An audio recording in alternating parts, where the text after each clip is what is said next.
Up Radio. 98.5 FM Up Radio The Winning Station. Selamat siang Upmania, apa kabar Anda? Kembali lagi saya Santi Rosalia seperti biasa.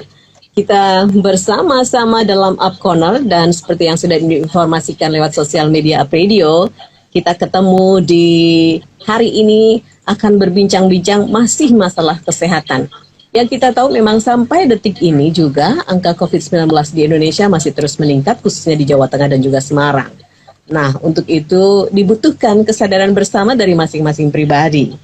Hari ini kita akan menjumpai satu sosok yang kita rindukan di arena ring tinju ya. Dan ini Santi versus Chris John, tapi bukan di arena tinju. Selamat pagi, apa kabar Pak? Baik, apa kabar Bu? Sehat ya? Oke, baik. Iya. Baik, Pak Chris, apa nih kesibukan setelah gantung sarung tinju ya?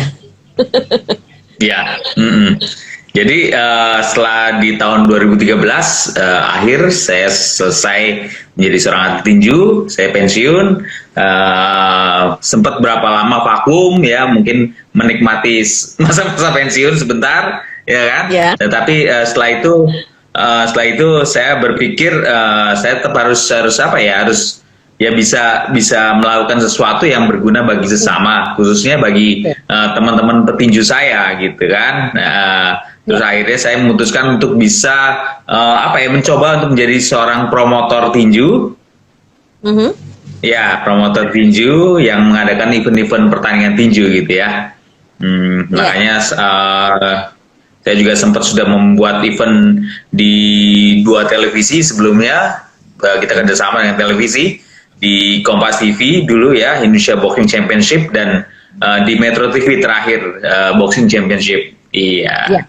Nah, itu lalu kebetulan jadi saya juga di KONI Pusat ya, di wakil ketua umum KONI Pusat bidang 4, yaitu bidang hubungan luar negeri dan ya humas ya. Ya. Baik, jadi masih tetap ada aktivitas yang menggunung ya Pak Chris ya, walaupun sudah tidak berlaku lagi di ring tinju. Ya, lumayan lah ya. Pokoknya satu aktivitas yang memang yang buat saya memang bidang saya dan passion saya di situ ya. Iya. Pak Chris, ini bagus banget untuk berbicara tentang kesehatan. Itu kan sehat jasmani dan rohani. Artinya, ketika Pak Chris waktu itu dari tahun 1998 sampai 2013 ya Pak ya, menjadi petinju. Nah, saat itu kan prestasi membintang, kemudian dielu-elukan masyarakat ya Pak. Nah, ini sebelum kita bicara soal kesehatan fisik ya, bagaimana dengan waktu itu kemudian harus selesai memberanikan diri, memutuskan untuk mundur dari perhelatan pertarungan dan kemudian tadi berada di balik layar. Secara psikologis gimana Pak? Sudah tidak dielu-elukan lagi loh. Iya, kalau buat saya sendiri bahwa masa-masa itu akan saya hadapi dan saya sudah menyadari itu sebelum-sebelumnya gitu. Iya, dan buat saya sih malah lebih nyaman mungkin ya kalau yang biasanya ya maaf mungkin banyak yang mungkin lihat saya saat bertanding, terus fans saya terus kemana-mana mungkin sedikit aja tahu, wah langsung videoin foto apa segala. Kadang kalau saya butuh privacy dengan keluarga apa segala sedikit terganggu, tapi memang saya menyadari itu adalah suatu konsekuensi saya dan memang saya besar dari mereka, dari para fans, dari para pencinta saya, sebetulnya nggak terlalu masalah juga gitu. Cuma kan memang bedanya saat ini mungkin saya memang sudah nggak tampil ya, orang agak sedikit tidak terlalu lihat, apalagi saya ada sisi positif dan negatifnya, tetap semua ada sisi positif dan negatifnya. Artinya ini memang sudah disiapkan oleh Pak Chris ya, untuk kemudian tidak menjengkelkan dan siap dengan berada di balik layar saja untuk melihat suksesnya orang lain. Iya, pastinya itu kan memang memang kondisi yang harus saya hadapi sebelumnya, dan itu saya harus menyadari itu gitu dan siap untuk itu. Iya, baik. Terus kebanyakan nih kalau kita lihat ya beberapa sejarah yang ada atlet itu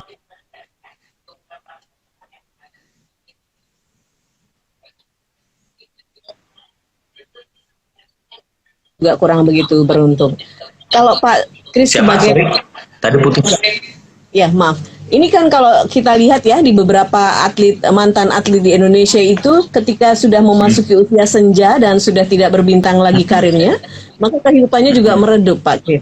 Sebetulnya kalau Bapak sebagai atlet juga nih ya, mantan atlet yang juga pernah membawa nama baik Indonesia, ada sesuatu yang mesti dibenahin nggak sih Pak dalam manajemen atlet Indonesia ini Pak? Mungkin memang masing-masing kondisi atletnya kita nggak bisa bilang ya. Kadang memang kondisi atlet itu mungkin yang tidak juara atau tidak memang yang apa prestasinya bagus sekali gitu, ya kan? Yang mungkin yang juara pun ya kadang-kadang mereka agak sedikit kurang baik manajemen keuangan mereka kan ya. Kalau buat saya sendiri memang tentunya bagaimana si atlet itu bisa memang ya mengatur manajemen keuangan mereka gitu kan. Saat mereka mungkin mendapat satu penghasilan dari saat dia menjadi seorang atlet, mungkin awal-awal dia mendapat mungkin kayak salary atau gaji dari pemerintah ya. Biasanya kalau atlet-atlet yang tergabung di Puslada untuk persiapan daerah ya, untuk PON atau SEA Games, Asian Games, biasanya ada satu bulanan yang diberikan buat si atlet itu. Memang saat dia menjadi atlet, memang sebisa mungkin dia menginvestasikan apa yang ngurusi badannya sendiri dulu gitu kan ya. Mungkin membelikan vitamin, mungkin perangkat olahraga atau perangkat olahraga yang mendukung dia untuk bisa berprestasi lebih baik, sehingga kedepannya dia akan menghasilkan lebih baik juga gitu. Untuk awal-awalnya seperti itu, tetapi juga harus memikirkan ya tabungan di mana usia seorang atlet tidak panjang gitu. Itu harus dipikirkan itu juga. Apa yang kira-kira akan dilakukan setelah si atlet itu selesai menjadi seorang atlet yang masih aktif gitu kan ya. Mungkin kalau buat saya sendiri, si atlet itu akan berpikir misalnya untuk menjadi pembina gitu kan. Karena saat si atlet sudah punya pengalaman untuk saat dia menjadi seorang atlet ya, untuk bisa melatih yang bibit-bibit baru. Dan sebetulnya itu yang mungkin yang dari KONI pusat juga mengharapkan bahwa mantan-mantan atlet ini bisa membina atlet-atlet baru lainnya ya, untuk bisa menjadi atlet gitu. Artinya saya pikir alternatifnya itu ya. Jadi di manajemen sebetulnya ya Pak Kris ya, karena kadang-kadang lupa. Betul. Ya ketika berada di lingkaran itu jadi euforia, lupa segalanya ya. Iya, baik. Betul. Iya Pak Kris, ini kan masa pandemi, tentu saja aktivitas semuanya dibatasi. Bagaimana dengan Pak Kris sendiri melakukan aktivitas sehari-hari dengan tetap menjaga kesehatan, kemudian juga ada bisnis tentu saja yang sekarang sedang dijalani Pak ya. Boleh Pak kita sharing-sharing nih. Apa Pak yang dilakukan di masa pandemi ini? Ya pastinya untuk menjaga kesehatan ya kita bisa melakukan olahraga ringan. Sebetulnya kadang kita bisa melakukan olahraga itu di dalam rumah gitu ya. Mungkin nggak butuhkan tempat yang luas, tetapi dibutuhkan kemauan sih sebetulnya kalau kita bisa berolahraga atau aktivitas di rumah seperti itu kan ya. Karena memang kondisi saat ini tidak memungkinkan atau mendukung kita untuk bisa beraktivitas atau olahraga yang lebih leluasa di luar gitu kan. Iya, dan saat ini sebetulnya memang untuk pekerjaan sendiri kan memang saat ini kita nggak bisa bohong bahwa semua kondisi sudah mulai memang agak lesu ya. Jadi memang juga saat ini untuk saya kembali lagi untuk bisa membuat event pertandingan tinju juga memang masih belum ada gitu ya. Tapi kebetulan juga istri kebetulan dia juga cukup aktif ya, dan saat ini sepertinya juga banyak yang seperti bisnis di trading ya, kayak saham seperti itu ya, kayak forex seperti itu ya. Jadi kebetulan saya dan istri gabung di satu perusahaan ya, pengelola keuangan itu, ya, dan saya kira itu ada satu aktivitas bisnis yang cukup bagus di masa pandemi seperti ini. Jadi tetap ya Pak, saya percaya seorang atlet itu memang memiliki kecerdasan yang luar biasa ya. Manajemennya juga. Baik Pak Kris, ini yang bergabung kita sapa dulu, ada Edi Setiawan.black.01 ini Chris John for Timnas Senior. Wah, ini ada salam nih dari Pak Edi Setiawan. Ini banyak sekali ternyata Pak Kris ya, penggemarnya banyak sekali nih. Terima kasih. Ini ada yang menyapa. Ini Banjarnegara. Emang lahir dari Banjarnegara ya, Pak Kris? Saya besar di Banjarnegara. Usia 5 tahun, 6 tahun saya sudah tinggal di Banjarnegara. Tapi sebetulnya saya kelahiran Jakarta. Numpang lahir di Jakarta, lalu kembali di Banjarnegara usia yaitu sangat 5-6 tahun. Lalu saya mulai lebih fokus latihan tinju di Banjarnegara memang. Baik. Ini ada Michael.akbar.3192 legend. Ya, emang makanya kita hadirkan hari ini ya, untuk kembali yang kangen dengan Bang Chris John ini bisa ketemu. Ada Iwan Surya 28. Salam Mas Chris John. Ya. Salam kembali ya. Baik. Mas Chris John, ini di Semarang ada berapa atlet yang sudah menjadi calon bakal dari yang akan dimunculkan Mas Chris sendiri?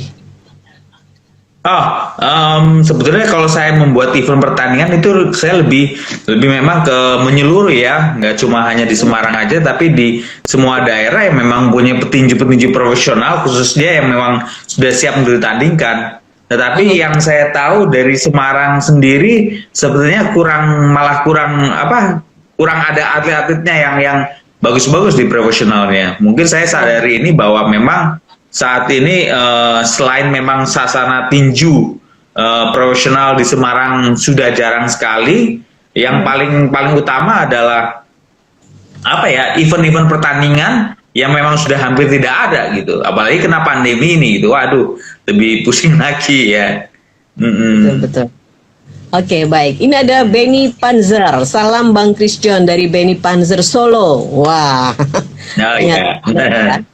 Banyak sekali yang sudah merindukan kehadiran Mas Chris John. Nah, waktu dulu Mas Chris John bertanding ya Mas, apa saja sih yang disiapkan selain memang latihan yang terus-menerus, kemudian asupan makanan, apa ada hal-hal yang memang khusus, kemudian harus makan ini dan itu, atau harus bertapa kalau mau bertanding gitu Mas, tungkum dulu di Tugu Soeharto gitu?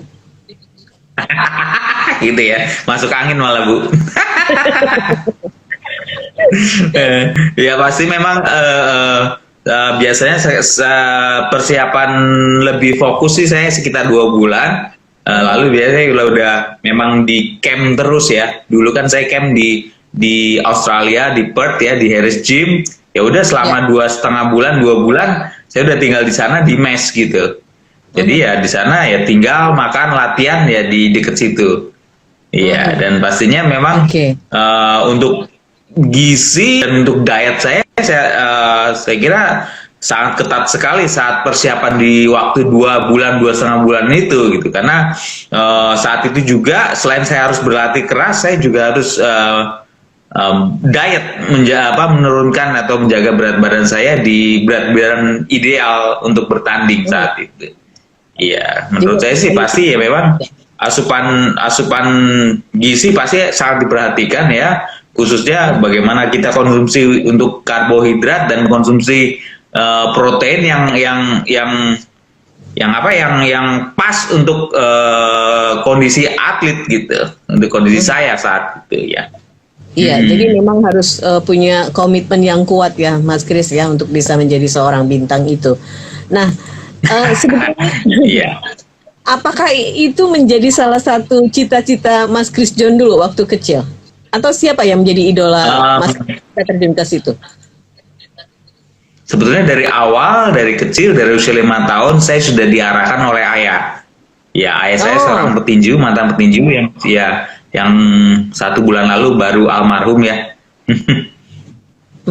Dia yang mengenalkan saya.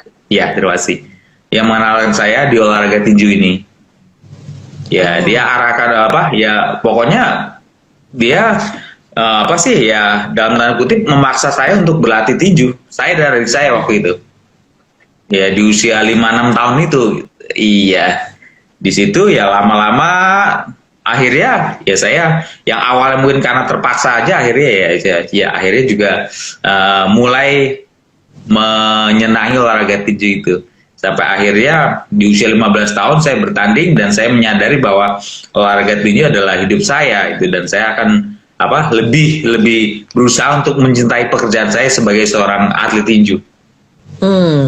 Jadi mungkin kecil terpaksa tapi sudah terbiasa melihat ayah berlatih. Lama-lama terbiasa, betul. Ya, karena dilatih memang dari kecil juga ya.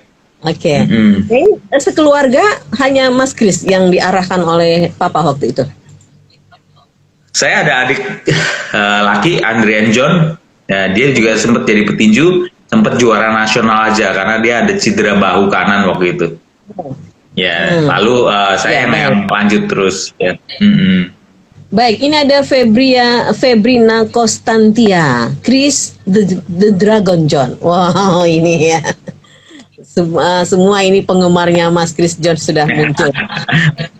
Baik, ini ada yang mengirimkan pertanyaan lewat WhatsApp Mas Chris John. Kita bacakan ya dari 081565 sekian dari Pak Andre. Selamat pagi Chris John. Sukses dan sehat selalu untuk Chris John. Terima kasih Pak Andre.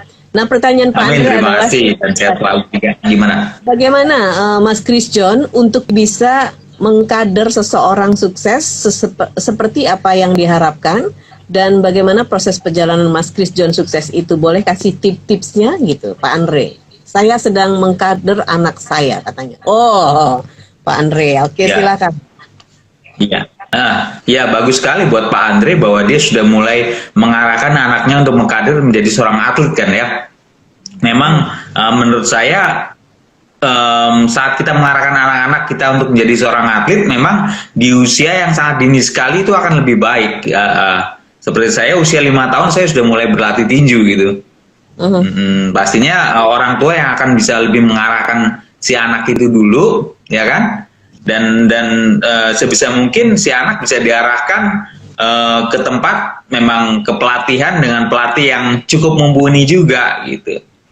Ya, selain memang berlatih, tentunya seorang atlet yang bagus untuk kedepannya dia nggak cukup memperoleh kepelatihan yang baik, tetapi juga memperoleh di samping itu adalah gizi yang baik juga untuk si atlet.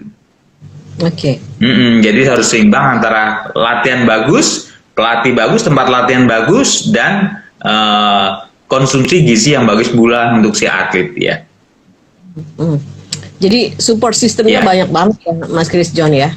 Ada asupan. Ya banyak pendukung yang memang harus.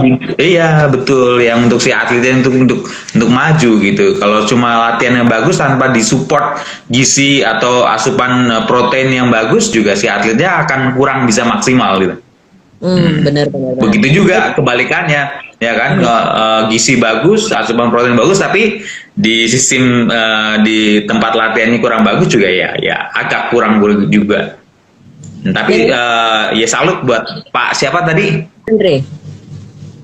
Pak Andre, bahwa Pak Andre sudah bisa mengarahkan si anak untuk ke tempat olahraga ya. Tentunya itu adalah satu kegiatan yang positif tentunya untuk anak-anak kita, untuk bisa mengarahkan anak-anak kita ke tempat-tempat olahraga gitu. Jadi kan kita tahu sendiri anak-anak mungkin dulu waktu selesai sekolah pulang dana kerjaan ya cuma main ya santai gitu. Padahal kalau kita bisa mengarahkan anak kita ke tempat-tempat olahraga, selain si anaknya sendiri sehat ya kan ya, karena dia berolahraga, mengurangi mungkin dampak gadget, sekaligus banyak sisi positif yang akan diambil si anak saat orang tua mengarahkan anak-anak kita ke tempat olahraga gitu.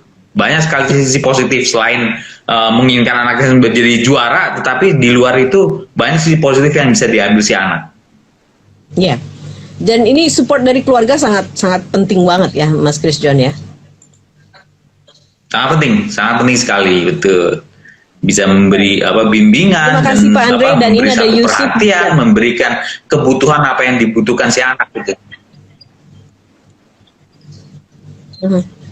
Baik. Ini Mas Kris, kita sapa Sorry, lagi ada siapa? untuk yang sudah bergabung di Instagram. Ada Yusuf Yudap, ini salam dari Merauke, Ya. Bung Kriston. Wah, dari Merauke. Oh iya, kemarin baru saya dari Papua kemarin. Kebetulan ada Iya. kunjungan dari tim KONI Pusat ya untuk kesiapan Papua sendiri menghadapi PON nantinya ya. Oh ya, oke baik. Ini ada lagi Tio Solonto, kereta apinya masih jalan terus, Koko Chris John. Oh, ada sejarah apa nih kereta? Sering naik kereta api saya. Makanya sering ketemu fans juga di kereta api gitu. Gitu ya. Jadi ada komunitas gitu ya, Mas. Nah, Mas Kris, boleh cerita? Kalau kan kadang-kadang kita kan up and down ya secara motivasi. Nah, kalau waktu itu ya, Mas Kris John merasakan down dalam motivasi, apa yang membuat kembali bangkit dan bersemangat lagi?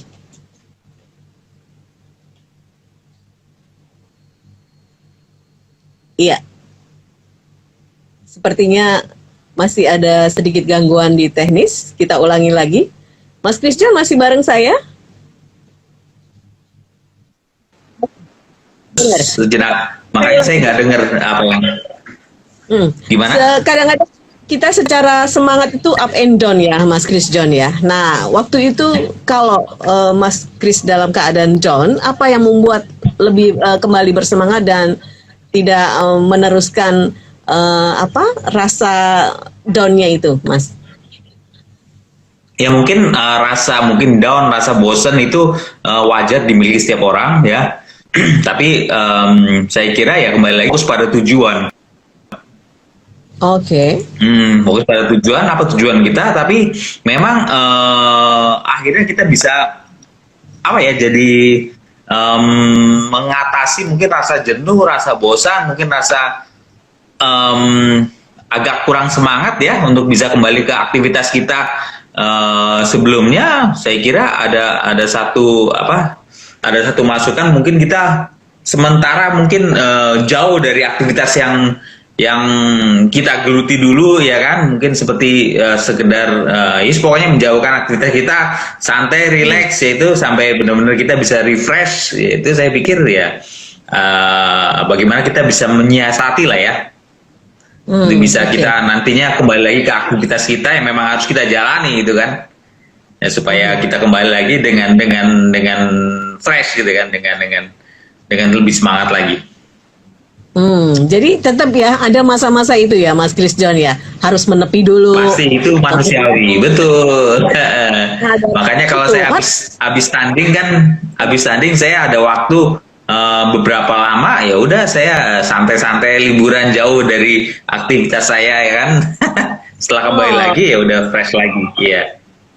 Oke, baik. Ini ada M.A.A. Robi bin Hutan Nat Husin ya.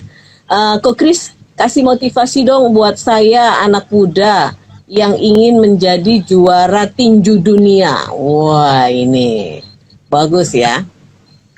Minta dimotivasi ini. Kalau motivasi dari saya ya coba aja terus geluti apa yang memang yang kita sudah tekuni ya sebagai olahragawan tinju ya kan. Selain memang kita perlu fokus bekerja keras, tentunya kita juga belajar dari semua sisi. Kita bisa belajar dari YouTube, banyak juga masukan-masukan yang kita bisa pelajari di YouTube. Itu kan ada pelajaran yang bisa kita dapat juga, ya kan? Dan selain itu kita banyak harus tahu lah ya, apa kira-kira yang mendukung kita untuk menjadi seorang atlet tinju yang bagus. Yang saya tadi bilang, seorang atlet tinju yang bagus nggak cuma saat latihan aja dia harus bagus, tetapi pendukung-pendukung di luar itu seperti salah satunya adalah gizi, gitu kan ya. Iya. Terus aktif tentunya untuk bisa menjadi yang terbaik ya. Dan penting nggak sih Mas sosok idola ya, atau kalau tadi Mas John bilang kan kita harus punya goal yang mau dicapai. Nah, sosok sebagai salah satu yang kita panutan itu penting nggak untuk bisa mencapai sukses di dunia keatletan ini? Oke, jadi satu kita mempunyai satu idola gitu akan membuat, saya kira akan membuat kita lebih semangat mencapai apa yang kita inginkan kan dulu. Kalau saya dulu kecil saya mengidolakan Muhammad Ali gitu kan ya. Petinju yang itu Muhammad Ali, wah dia petinju juara dunia dan banyak dilulukan ya kan, menjadi fans banyak orang. Nah, itu sebagai mentor saya, sebagai idola saya gitu, untuk menjadi juara dunia. Wah, asik juga kayaknya kalau menjadi juara dunia. Saya kira itu bagus untuk kita bisa meraih apa yang kita inginkan dan menjadi semangat kita. Jadi idolanya Muhammad Ali waktu itu ya, Chris John ya. Dulu masih kecil Muhammad Ali ya. Iya. Baik, ini ada Anthony Pangalila. To be the best ever buat Chris John. Kemudian ada Iam Rafael Sidauruk. Sehat selalu ya Om. Wah, banyak sekali ya fansnya. Ada nih Dr. Rif, go. Nah, Mas Chris John, ini di pandemi seperti ini semua aktivitas tadi sudah disampaikan agak sedikit terbatasi ya. Tetapi kita harus bisa tetap berolahraga. Sehari itu berapa jam sih Mas Chris John tetap eksis olahraga?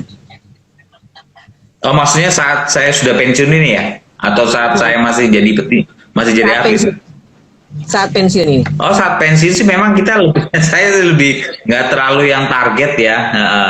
Jadi kalau memang saya ada waktu, saya bisa meluangkan waktu untuk bisa olahraga, ya sekitar 30-1 jam saya kira udah cukup sih. Apa yang dilakukan, nge-gym atau apa, Mas Chris? Biasanya kalau pagi biasanya mungkin saya jogging di area perumahan saya. Kalau pagi kan masih sepi, itu lumayan. Tetapi kalau saat ini atau sore hari biasanya sih saya lebih melakukan olahraga di rumah.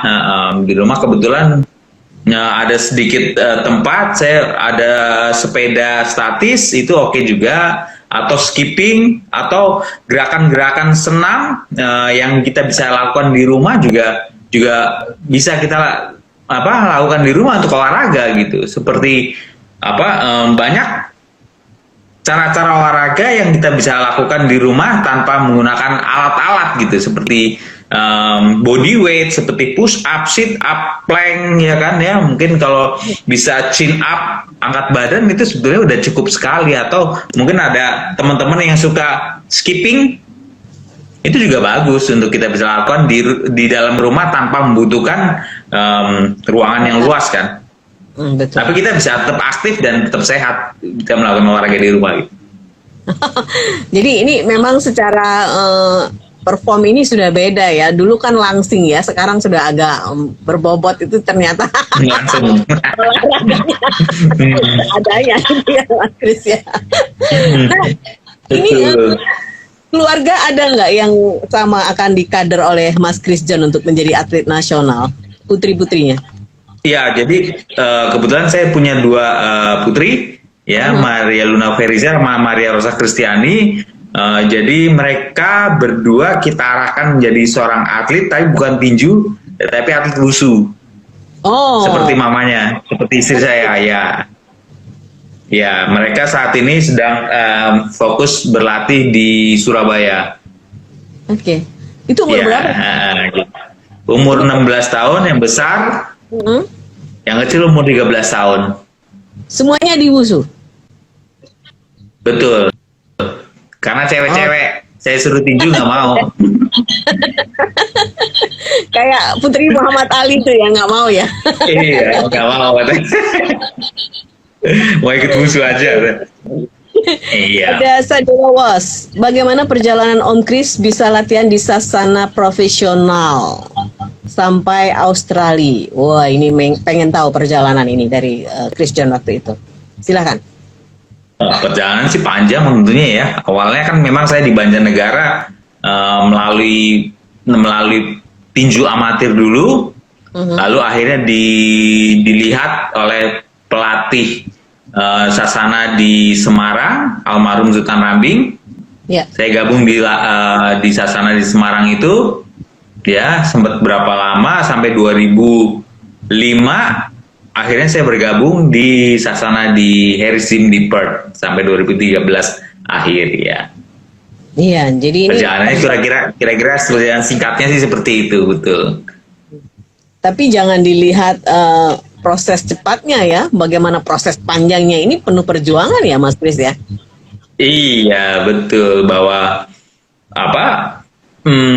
Ya kan saya merintis karir dari tinju amatir dulu, tinju pasar malam di Banjarnegara, ya kan, sampai akhirnya saya bisa menjadi juara tinju di Porda Jawa Tengah 95 waktu itu. Akhirnya dilihat oleh pelatih yang legendaris ya dari Semarang, almarhum Sultan Rambing. Akhirnya saya ditawari untuk gabung di Sasananya. Ya, dari mulai situ saya mulai untuk awal-awal karir untuk tinju profesional kan. Ya. Itu Ya, di Banjarnegara biasanya jalan. kilometer itu Mas Kris. Apanya? Mengelilingi bukit-bukit gitu di Banjarnegara waktu itu. Enggak, lari di lapangan aja. Saya pikir sampai ke Iya. Gunung Selamat gitu ya. Sampai balik lagi ke Iya, kejauhan. Tuhan ya. Tapi saat waktu itu saya SMP, saya sekolah di SMP Santo Boromius, Purbalingga. Saya harus bersepeda dari Banjarnegara ke Purbalingga ya. Tiap hari pulang pergi sekitar 22 kiloan lah ya mungkin. Jadi waktu itu memang Iya. sudah punya tenaga luar biasa ya, harus mengayuh sepeda sebegitu panjangnya 22 km ya. Ya, keadaan juga waktu itu yang membuat saya harus bersepeda juga. Iya, karena kondisi, ya karena rumah saya di desa kan, di desa Gelang itu harus menuju ke Purbalingga kan dia memang mungkin kita harus pakai angkot ya. Tapi kalau pakai angkot biasanya mereka ngetem kelamaan, kita akan telat sekolah. Makanya ayah saya berpikir udah sekalian sepeda aja, sekalian olahraga, sekalian sekolah gitu. Di ring tinju. Ya. Apa yang dirindu bertanding di saat-saat itu? Kenapa? Apa yang dirindukan di ring tinju sampai sekarang? Adakah kerinduan untuk bermain lagi di ring tinju? Belum. Gak ada keinginan. Udah cukup dari usia ya udah cukup lah dari usia 14 tahun 15 tahun awal saya bertinju sampai umur 35 tahun kayaknya waktu yang cukup panjang. Oke, baik. Ini ada pertanyaan dari Pak Dani. Selamat siang Pak Kris, selamat siang Mbak Santi juga. Saya Dani di Semarang saja. Saya ingin bertanya, sekarang bisnis apa Pak Kris? Dan bagaimana? Enak jadi pembisnis apa jadi olahragawan? Wah ini Pak Dani nih bertanya. Waduh, pertanyaan susah ya. Saat dulu seneng olahragawan, saat ini mungkin seneng bisnis lah ya. Iya, mungkin tapi bisnis mungkin lebih banyak dipegang sama istri sih memang. Karena memang saya tidak terlalu menguasai bisnis, ya kan? Saya lebih menguasai di bidang olahraga. Yes. Atau di promotoran tinju ya. Teamwork ya, keluarga ini ya, Mas Kris ya, Mas Kris dengan istri ya, jadi sebuah teamwork. Pak Dani itu kalau harus memilih dulu memang olahragawan, sampai sekarang pembisnis, tapi juga masih terjun di dunia olahraga ya, jadi nggak lepas dari itulah ya. Iya Bisnis betul. juga, olahraganya sekarang jadi bisnis juga ya Mas ya, maksudnya begitu ya. Ya kurang lebih. Baik, ini masih ada nih dari Atika. Selamat siang Om John, selamat siang juga Mbak Santi. Om John, bagaimana sih rasanya jadi orang hebat? Kemudian sekarang Om John kayaknya santai banget dan terus menjadi orang yang yang tenang dan tidak euforia dan sama ini dengan saya singkat aja, panjang banget soalnya. Gini aja ya Tik ya pertanyaanmu, bagaimana Mas John mengelola manajemen diri dari yang dulu jadi bintang sekarang menjadi di balik bintang gitu ya. Oh, gimana rasanya jadi bintang, kemudian bagaimana mengelola hatinya, mengelola dirinya, dulu jadi bintang sekarang jadi orang yang di balik bintang. Silakan Mas Kris.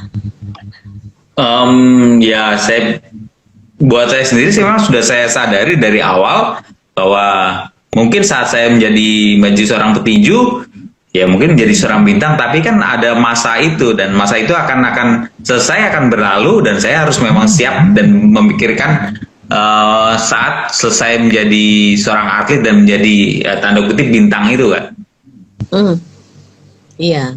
Jadi ini semuanya sudah disiapkan betul ya oleh Mas Chris John ya, sehingga tidak kaget kemudian di saat memang harus turun ya, memang ini sudah jadi pilihan gitu ya Mas John ya. Baik, Mas Chris John, apa yang Anda sampaikan ini kepada penggemar Anda, kemudian juga pendengar April ini? Satu hal yang harus dilakukan adalah di saat pandemi ini penting sekali menjaga protokol kesehatan, dan yang berikutnya adalah bagaimana tips-tips menjadi seorang bintang yang bisa membawa nama harum bangsa ini. Silakan, Mas Chris. Untuk masa-masa ini memang kan saat ini kita memang sadari bahwa memang kondisi negara, nggak cuma negara kita, semua negara mengalami pandemi seperti ini. Tentunya bagaimana kita jangan menyepelekan situasi saat ini gitu kan ya. Tentu selain memang kita menjaga protokol kesehatan itu, tentunya dari dalam diri kita sendiri kita harus jaga juga gitu. Selain memang kita mengkonsumsi makanan yang cukup bergizi untuk bisa membentengi badan kita, ya kan ya. Tapi juga kita sebisa mungkin bisa melakukan gerakan atau melakukan olahraga simple yang bisa kita lakukan di rumah gitu. Saya kira saat kondisi badan kita fit, ya kan, dengan kondisi badan fit, mungkin berolahraga dengan asupan gizi yang bagus juga, saya kira tidak semudah itu juga yang penyakit-penyakit dari luar itu bisa menyerang di tubuh kita gitu kan ya. Dan buat saya sendiri tadi pertanyaannya kedua apa Bu? Bagaimana tips menjadi seorang bintang? Ya pastinya setiap kita saya yakin punya satu mimpi, satu keinginan untuk menjadi apa kita, atau menjadi seseorang yang mungkin kita kagumi, kita favoritkan, ya kan ya. Tentunya semua itu memang harus melalui perjalanan yang tidak mudah gitu kan ya. Kalau mudah semua orang bisa. Iya, jadi memang kita harus melalui proses itu. Kita tidak bisa pakai lift untuk bisa meraih apa yang kita mau kan. Tentu kita harus menjalani tangga satu demi tangga ya. Satu demi satu, iya. Tentunya kembali lagi kembali lagi bahwa semua itu memang dibutuhkan satu kerja keras. Kalau enak-enakan semua orang bisa, satu fokus, satu belajar terus untuk menjadi lebih baik.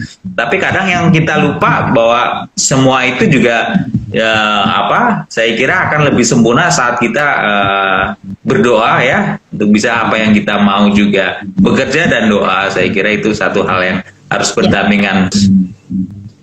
Baik, terima kasih sekali Pak Christian untuk waktunya. Sudah banyak memberikan insight dan juga inspirasi bagaimana kita bisa sehat jasmani dan rohani. Mensana in corpore sano tentu saja ya. Baik Pak Chris, sampai ketemu lagi. Salam sehat selalu dan untuk keluarga. Sukses ya Pak, jaga. Amin. Disiarkan langsung dari Menara Universitas PGRI. Up Radio, Jalan Sidodadi Timur, nomor 24 Semarang. Inilah 98.5 FM. Up Radio, The Meaning Station.